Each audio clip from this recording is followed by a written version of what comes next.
What are you doing? Are you sleeping? Nah, you're not sleeping. Are you eating? I bet you're eating something sweet, like chocolate. Today we are going to talk about actions that are happening right now. That is the present progressive or the present continuous. This verbal time expresses an action that hasn't stopped. The action continues. How do we put it together? We need two things, the helping verb and the action verb. First, the helping verb. This verb is always the same one, the verb to be in the present simple.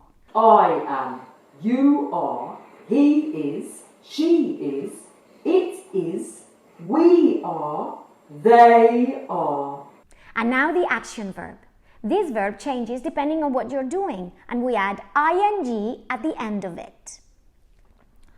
Did you know that the ing form of a verb is called a gerund? Jump, jumping. Play, playing. Knit, knitting. Now let's put them together, the helping verb and the action verb. What am I doing? I am eating. What is she doing? She is jumping. What are they doing?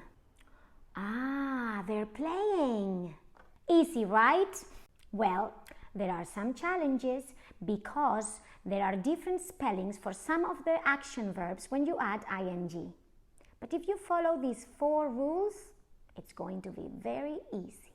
Piece of cake. Rule number 1.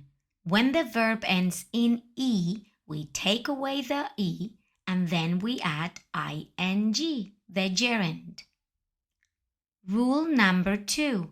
When the verb ends in a single vowel followed by a single consonant and the last syllable is stressed, we double that consonant. We don't count the W, the X or the Y as a consonant, so we don't double them. Rule number 3.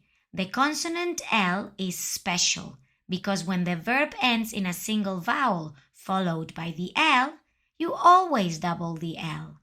Don't worry about the stress on the syllable. Rule number 4. When the verb ends in IE, you take away the IE and you add YING. And that's all for today. Hey Carolina, we're going to be late for the movies. I'm going to the movies now. Bye.